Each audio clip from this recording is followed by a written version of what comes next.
Narayanam Guru Vande Sharanyam Bhakta Bandhavam Gauram Vishtam Purnam Radha Dasyam Pradayakam Rupanugacharya Varyamurupa Manjari Prishtakam Patita Pavana Karuniyam Yugacharya Narayanam Vanchakalpataruyascha Kripa Sindhu Vyaivacha Patitanam Pavanibhyo Vaishnavibhyo Namo Namaha Namo Mahavadanyaya Krishna Prema Pradayate Krishnaya Krishna Chaitanya Namani Gaura Tvise Namaha Shama Sundara Shikanda Shekara Isbirahasara Murali Manohara Viratikara Shikamam Kripanide Swapriya Charana Kinkari Guru Kanchana Gaurangi Radhe Vrindavaneshwari Vrishabhanusute Devi Pranamami Haripriye Vrindai Tulasi Devyai Priyai Keshava Sacha Krishna Bhakti Prade Devi Satyavatyaye Namo Namah Shri Krishna Chaitanya Prabhu Nityananda Shri Advaita Gadadhara Shri Vasadi Gaura Bhakta Vrinda Hare Krishna Krishna Krishna Hare Hare Hare Rama Rama Rama Hare. First of all, I begin offering my most humble obeisances to the dust of the lotus feet of Paramaraditama Shri Guru Pada Padma Nitya Lila Pravishta Om Sripad Paramahamsa Pariprajacharya Ashtottara Satasya Srimad Shri Bhaktivedanta Narayana Goswami Maharaj Shri Gurudev. And to my most worshipful Guru Shri Kshetra Sannyasa Guru Nitya Lila Pravishta Om Vishnupada Ashtottara Satasya Srimad Shri Bhakti Vigyan Bharati Goswami Maharaj. And to all, and to Nitya Lila Pravishta Om Vishnupada Ashtottara Satasya Srimad Shri Bhakti Vaibhav Puri Goswami Maharaj. And to Nitya Lila Pravishta Shri Bhakti Sadhaka Muni Goswami Maharaj, to all Shri Rupanu Gauri Guru Varga, all Tridanti Sannyasis, Brahmacharis, Vaishnavas, Vaishnavis, and to all the assembled devotees here today, my most respectful obeisances. So by the causeless mercy of Srila Gurudev and all Mahabhagavatas Acharyas, we are able to assemble here one more time. So yesterday we have discussed how to develop taste for chanting, right? So many things that we presented, but basically Srila Prabhupada, he gave one main reason to increase taste in chanting. That is Vaishnava Seva. Service to Vaishnavas, that will definitely give you Nam Ruchi, taste for chanting. Why? Because by the mercy of the Vaishnavas, you purify your heart, and by the pure heart you can chant pure name.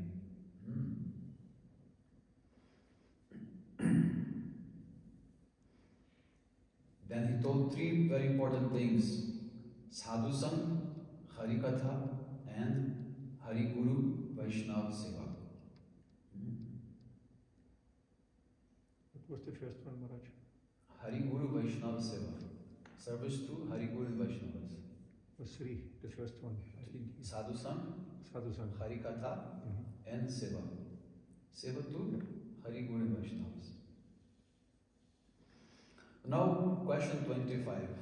How will you know whether or not we are chanting purely? Okay, now we have to check our chanting to see if it's pure or not.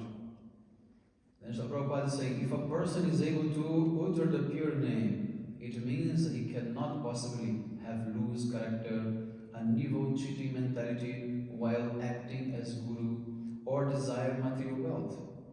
Neither women nor fame will be able to capture his heart. Simply by chanting the reflection of the name means the namavas. Sin, the desire to commit sin, the nescience are vanquished. If any of the above items is present in the heart, we can understand that we have never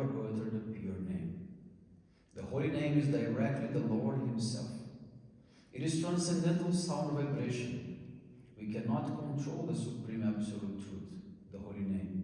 We are controlled and delivered by the Holy Name.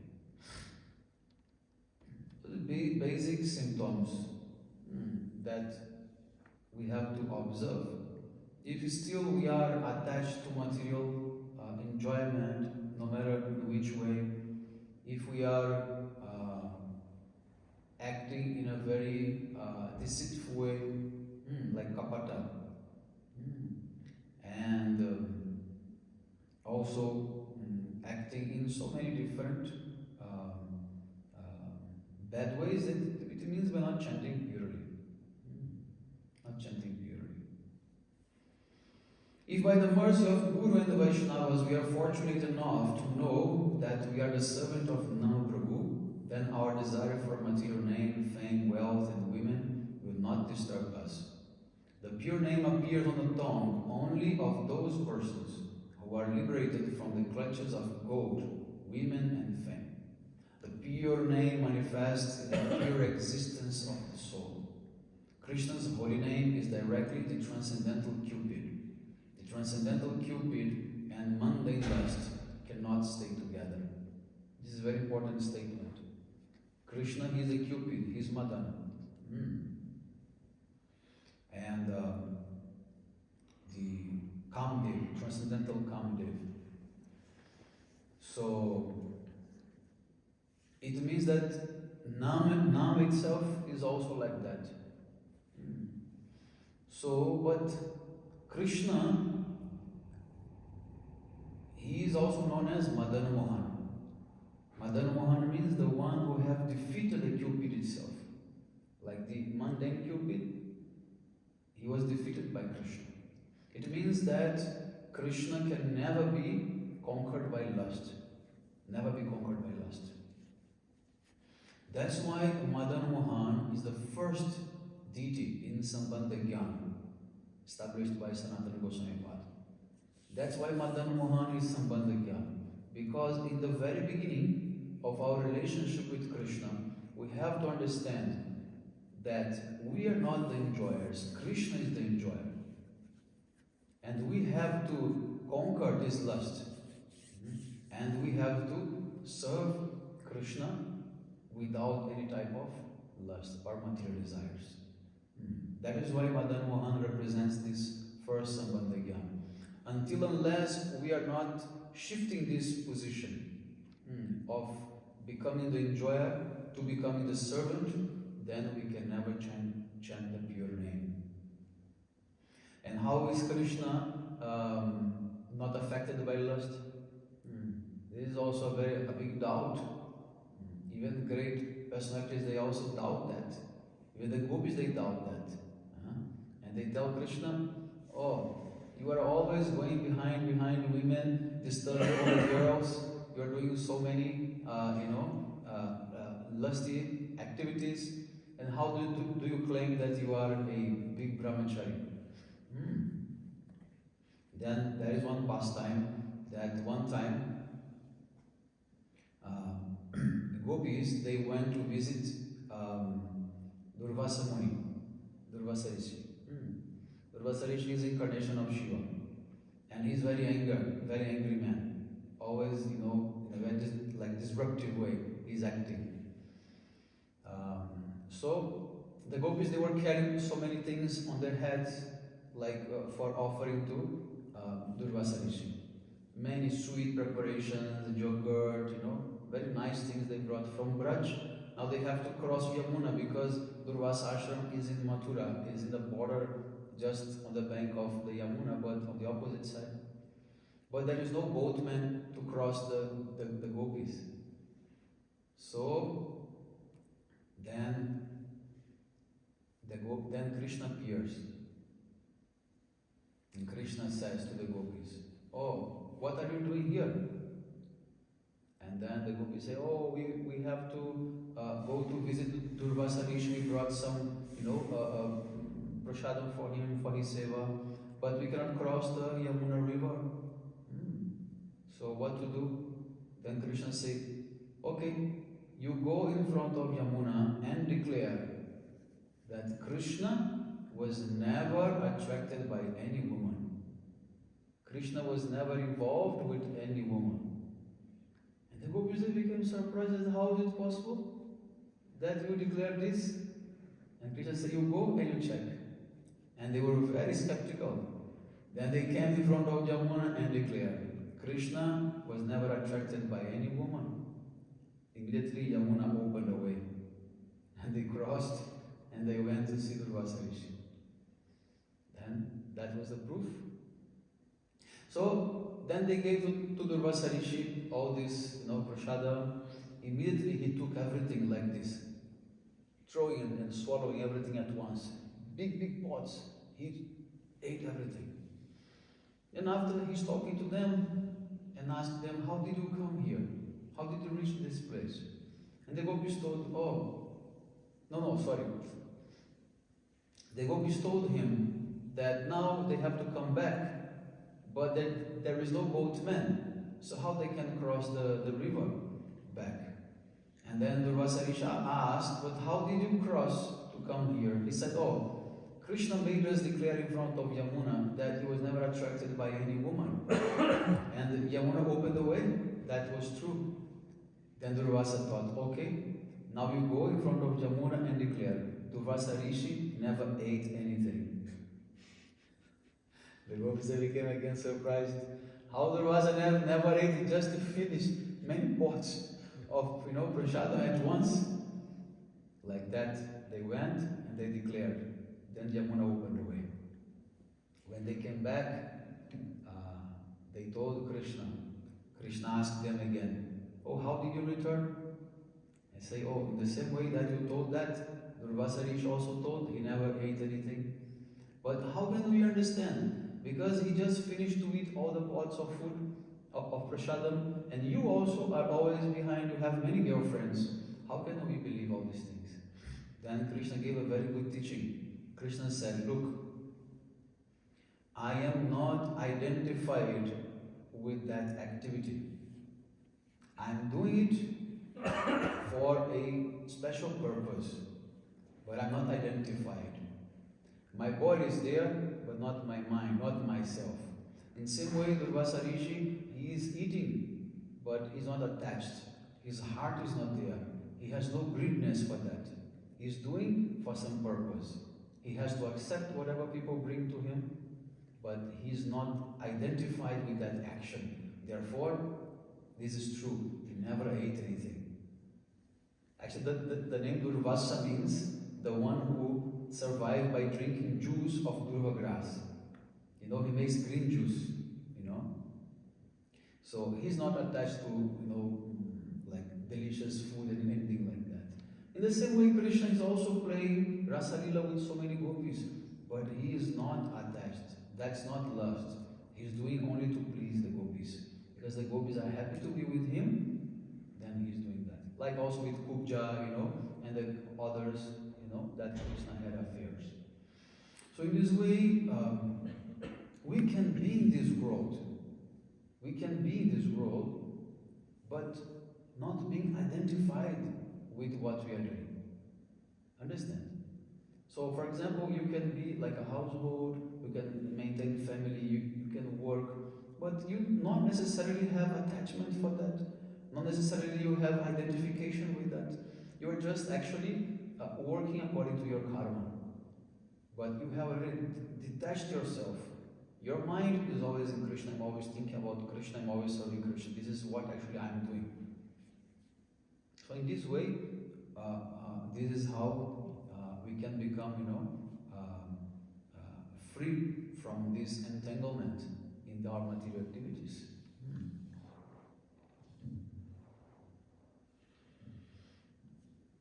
Now, question 26. What is the pure chanting? So our success at chanting depends on our willingness to hear. Whatever we are doing for our sense gratification is neither chanting nor devotional service. Real chanting, pure chanting, is done for God's pleasure. Sri Chaitanya Dev has said that the chanting of Sri Hari is 100% education. In other words, it is the actual teachings. The more one hears Harikatha, the more he will attain perfection of life. So, chanting depends on hearing. Why? Because the first is Shravan, then is Kirtan, then is Smarana. Shravan is the beginning of everything. Means, if we are able to hear first the holy names itself, from a pure devotee especially, and if we are able to hear this Harikatha that glorifies that Nama, then you realize the glories of Nama, then only then you can chant. And then Srila Prabhupada is saying, if you do for God's pleasure, then this is pure chanting. But if you do for any selfish motive, oh, I want to achieve some siddhis, or I want to have, material wealth, because Harinam gives all these things. Harinam is like Chintamani. What is that?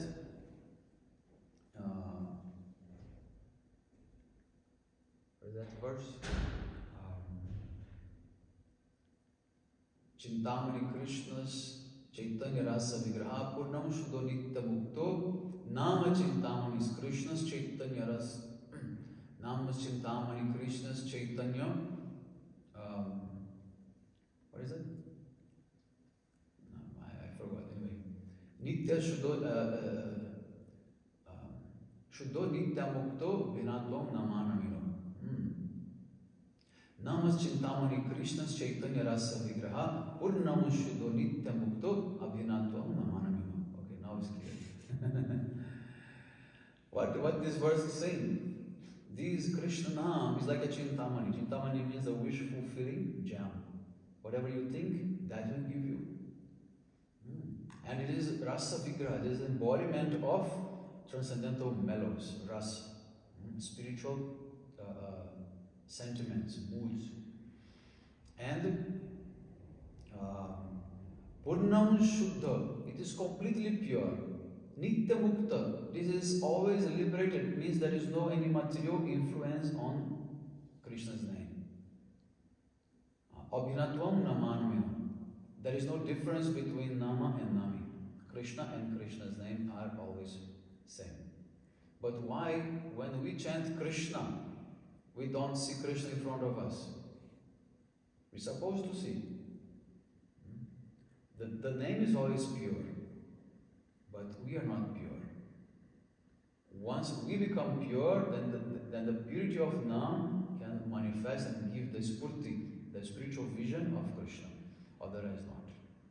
So when we say we are not chanting the pure name, it's not that the name is impure. Name is always pure.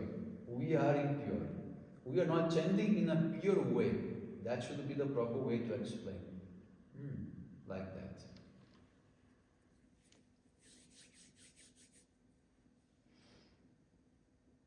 Then 27. Should chanting the holy names be definitely performed?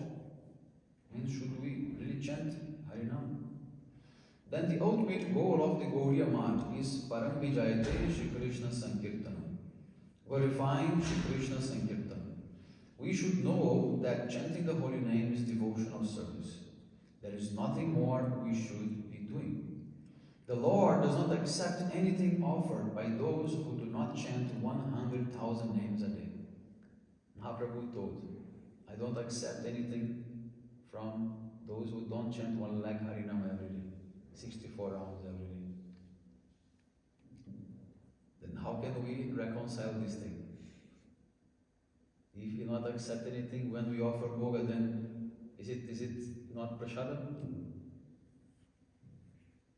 Is it Prasadam or not? If he is accepted, yeah. What if we don't chant 1 lakh, then what will happen? Actually, the solution is that we are actually not offering. Gurudev is offering. We are actually requesting to Gurudev, Gurudev, I am assisting you, and then you are offering, you are serving. You have relation with Krishna, with Mahaprabhu, you can offer. And Gurudev chants even more than 1 lakh. So in this way, this is how we learn Archan. first basic principle. You are not doing that seva. You are actually assisting Gurudev. Gurudev is the one doing seva. In this way, this is definitely becoming prasad. What Mahaprabhu is saying, directly from the hands, directly. But we don't offer directly, right? That's why anyone can become a pujari. Like in India, is a standard. All the new brahmacharis, they first will go for pujari. They're not chanting even, sometimes not even. They're just going for pujari every day, busy. How much they will chant. But this is prasad. Why? Because Gurudev is doing all the seva inside. So there is no harm in that.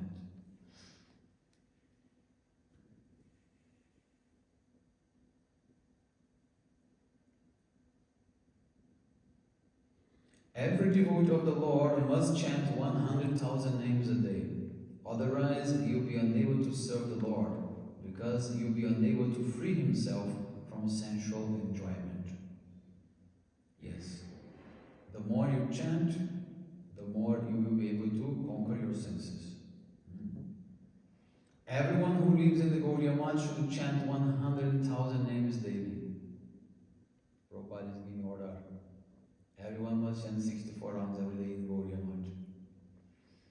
We should also remember that we cannot possibly learn to chant if we do not offer sincere and loving service to our spiritual master, who is an acharya of the holy name.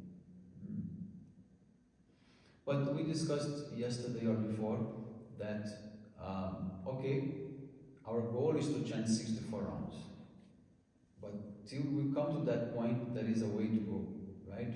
Sometimes we need even to physically serve, to be able to purify our hearts. Then we'll be able to one day chant 64 rounds.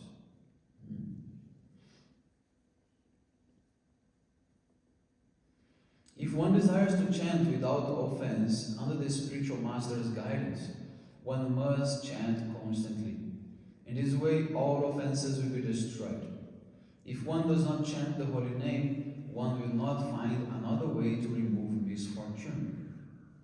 Those unfortunate people who pretend to perform other types of bhajan by becoming indifferent to kirtan, which is fit to be called the holy process, the only process of bhajan, or who make a show of chanting or reciting the literature like the Srimad Bhagavatam, yet give up serving Guru and Vaishnavas, will never profit. They are too proud. So Sripad is talking about the general, type of devotees who pretend to be a pure devotee, and they only, they don't chant actually properly. They also don't do kirtan. They only like to do, Bhagavatam Katha, to attract people and money and fame, all these things. In India, this is full of these things. Here in the West, we don't find such things, but in India, it's very common. Then 28. Is chanting Krishna's holy names the only sadhana? People cannot understand that they have no other duty but to worship Hari. Whether we are children, old men, young men, male or female, rich or poor, learned or foolish, sinful or pious, we have no other sadhana than to chant Krishna's holy name. Holy name is everything. Krishna Nama is everything. Everything is in Krishna Nama. Everything. But if you perform any other type of bhakti, any other practice like archana, or any type of like parikrama, you have to do also with Harinam together. Because all the limbs of bhakti, they will not work if they are separate from chanting. Chanting should be there always. Otherwise, it's not considered to be pure bhakti. Is chanting the Lord's name the crest jewel of sadhanas? Chanting the holy name is certainly the topmost sadhana in this age of Kali. Actually, it is the only process of sadhana in this age. The chanting of the holy name awards all perfection. Chaitanya Charitamrita Adi Lila 17:21-25 states, Harir Nama, Harir Nama, Harir Nama Eva Kevalam, Kalu nastyeva nastyeva nastyeva gatir anyatha. Kalikalena marube Krishna avatar. Nama hoite hoy sarva jagata nishtar. Dadya lagi harir nama ukti tinavar. Joralo kabujaite puna evakar. Kevala shabde punarapi nishaya karan. Jnana yoga tapa karma adi nivaran. Anyata je mane tar nahi kanishtar. Nahi etina evakar. In this age of quarrel and hypocrisy, the only means of deliverance is chanting the holy name of the Lord. There is no other way. There is no other way. There is no other way. In this age of Kali, the holy name of the Lord, the Hare Krishna Mahamantra, is the incarnation of Lord Krishna. Simply by chanting the holy name, one associates with the Lord directly. Anyone who does this is certainly delivered. This verse repeats the word Eva. Eva means certainly 3 times for emphasis. And it also 3 times repeats Hare Nama, means the holy name of the Lord, just to make common people understand. The use of the word Kevalam, that means only, prohibits all other processes, such as the cultivation of knowledge, practice of mystic yoga, or performance of austerities and fruitive activities. This verse clearly states that no one who accepts another path can be delivered. This is why nothing else is repeated 3 times. It emphasizes the real process for self-realization. So, Narada Pancharatra and all others scriptures, they declare Hare Nama 3 times. Chanting is very important. This is the only.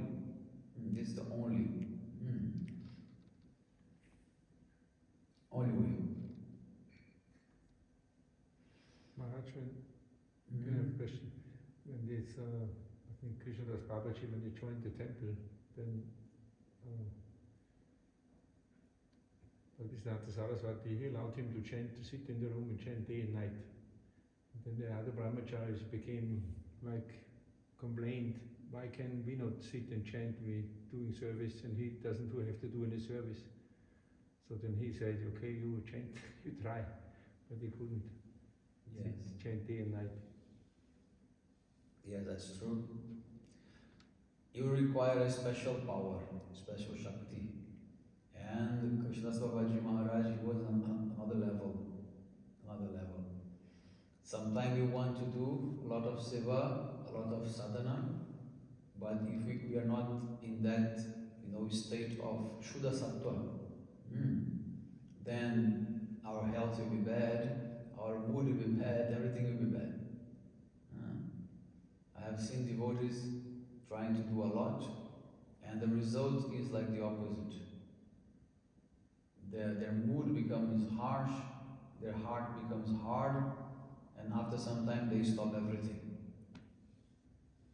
So therefore our acharyas told, go gradually, go slowly. Slowly and always. But never at once you want to do so much and then you crash and then you stop everything. This is not good. Go slowly and gradually.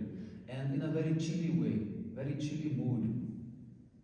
Srila Bhaktivedanta Madhava Goswami Maharaj, Srila Bhakti Komuda Santa Goswami Maharaj, they have discussed this with one brahmachari one time. This brahmachari was too serious, too much, only sadhana, not even talking and chatting and joking with others, matavasis. And they came to him and they told him, look, it's okay that you are doing this sadhana, but to live in the mud and to develop your renounced life, you need some relaxed mood. You need some, funny, some laughing, some a type of, what to say? Enthusiasm. No, not enthusiasm, a type of, easygoing, like a chilly mood. Yes. Not with force. Yeah, so you should interact with the other brahmacharis, you should talk to them and joke with them, sometimes talking about funny things and, like other things. Then you can be in a mud for a long time. And the brahmachari, he asked, Maharaj, are you instructing me to speak mundane topics? Like Katha? Mahaprabhu has forbidden to speak Gramya Katha. Gramya Katha means mundane, topics. Then Maharaj is saying, you are not able to understand. But please, you follow my advice, otherwise it will happen like this. And then as a result, what happened? He got married and he left the mat. So we should understand what is the real mood of staying in the mat, living with other devotees. This is not like a place to make you harder. It's a place to make you softer. It's a place to make you more sociable, more, more relaxed, like taking life in a very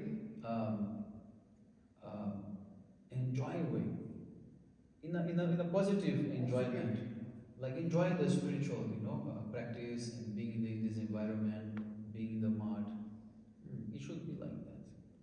Much like it's written here, this 6 ways of spiritual association: giving charity to devotees, accepting gifts in return, revealing one's inner thoughts, posing confidential questions concerning devotional service, accepting and offering spiritual food. What is that? What is it about? No, I mean, you speak about association in the mat, and there has to be some giving and taking. Yeah, in this case it's a little bit different. In this case it is interaction with the pure devotees. Yes. Not with everyone you should open your mind. No, and talk about your vaja. Yeah. We are talking about brahmacharis among themselves, and like general devotees. Should be in a very friendly way, in a very chilling way. Then only then things can go very smooth and you can stay your whole life in the mat. So that's the mood of our Gaudiya. This is the mood.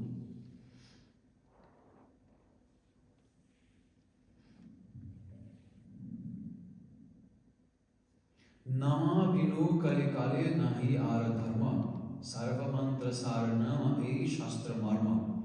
In this age of Kali, there is no religious principle other than the chanting of the holy name, which is the essence of all Vedic hymns. This is the purport of all scriptures. Chaitanya Charitamrita Adivira 774. Bhajanira madhye shrishta navavida bhakti Krishna prema Krishna dite dhore mahashakti Tam madhye sarva shrishta nama sankirtan Niraparadinama loile pai premada. Among the ways of executing devotional service, the 9 prescribed methods are the best. Means we have 64 limbs of bhakti. Total of 64 ways, officially we can do bhakti. Among these 64, 9 are prominent. Shravana, Kirtana, Vishnu, Smarana, Pada, Sevanam, Archana, Dasam, Sakya, Matma, Nivedanam, 9 are prominent. But among these 9, 5 are prominent. What is that? Sadhu Sangha Nama Kirtana Bhagavat Shravan Mathura Vasa Srimurtir Shraddhaya Sevan. Chanting the holy names, being in Sadhu Sangha, living in Vrindavan, worshipping the deities, like that. These are the 5 prominent. Among the 5 prominent, we have 3. Shravana, Kirtan and Smarana. And among the 3, only 1 will remain, that is Kirtan. So, if one does so, avoid the 10 kinds of offenses, very easily obtains the most valuable love of God. So if you chant now without aparada, then what you get? Krishna prema. Kirtan actually is a prominent, practice, but during sadhana, actually in the perfected stage, smarana becomes prominent, Yes, remembrance. Because in the perfected stage, if you lose your senses, if you become unconscious, if you faint, you stop chanting. But your remembrance will be there, your mind will be there, always in seva. So In that stage, remembrance is stronger than kirtan. But in our stage, the beginning stage, kirtan is more strong than anything. Therefore, we should always chant loudly so that we can hear what we are chanting and that we can also remember that. For example, when you are chanting with the devotees, loudly chanting and dancing, all your senses become engaged. You forget about everything. You don't think about anything else. Just how to repeat and how to hear, how to repeat, how to, it's automatic like that.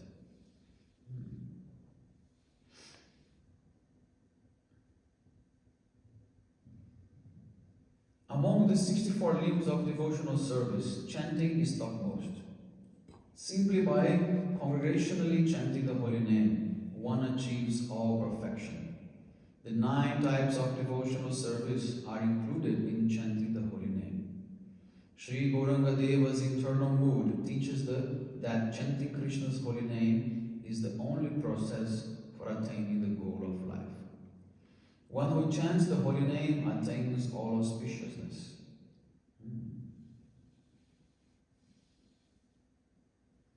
Who can chant that holy name? First, one must hear about the name. Congregational chanting is the crest jewel of all sadhanas. By serving the name, a living entity attains perfection. Our only business is to chant the holy name in Vaishnava association. Chanting the holy name is the ultimate goal enjoined by Srimad Bhagavatam. Now comes the question. Chanting is the best process, but will you sit and chant with anyone? No. You will not chant with the Mayavadis. You will not chant with the Vishayis, sense enjoyers. You will not chant with Abba Sampradaya and other people like that. Offensive people, you will not sit with them. You sit only with like-minded devotees. That's a very important thing. We do bhajan with like-minded people. We don't do bhajan with anyone. It's very important. Otherwise, that name, Srila Bhaktivinoda Thakur in Jayadharma explains that very clear.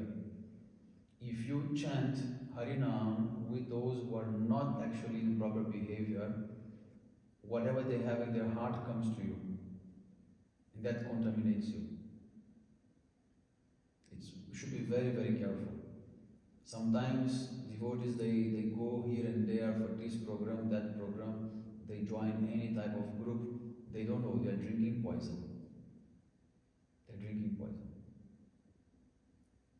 If we are leading the kirtan, if the kirtan is being done by our group, then others, they can follow us. Any person, any public, as we do programs outside for new people, we don't know their moods, but they are following us.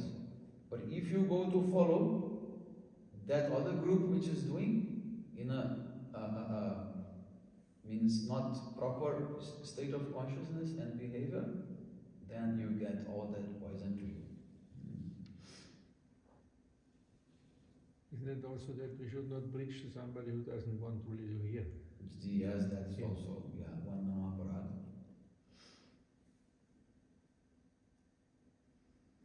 The liberated souls have no duty other than to chant the Lord's name.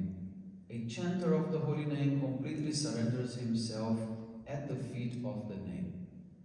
The day a living entity attains perfection in chanting, the holy name begins to dance on the tip of his tongue. Like that.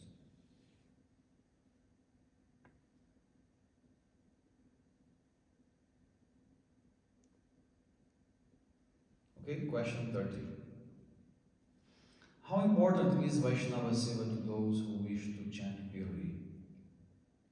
Srila Prabhupada already told in the beginning, if you want to chant pure name, you must do Vaishnava Seva. Again, they are bringing the same question to him again. How is it important Vaishnava Seva to chant the pure name? Then he's saying, people should not make a show of worshipping the Lord while remaining averse to serving devotees living in the mud. A mud contains all the ingredients for the Lord's service.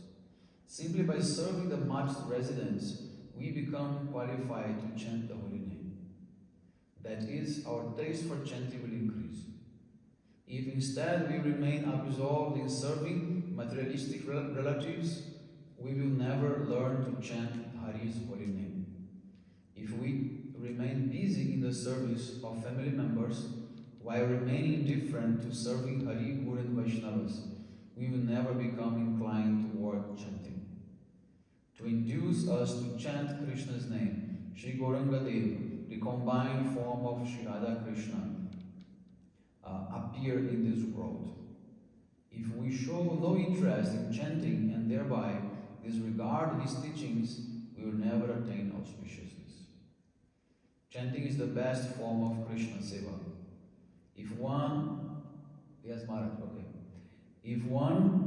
If other sadhanas help us develop our chanting, then they deserve to be called sadhana. Okay? It's a long answer. We will complete next time. Gaur Brahmanande, Vancha Bhaktivedanta Sripad, Sindhu Devacha, Patitan Pavanebhyo, Vaishnavebhyo.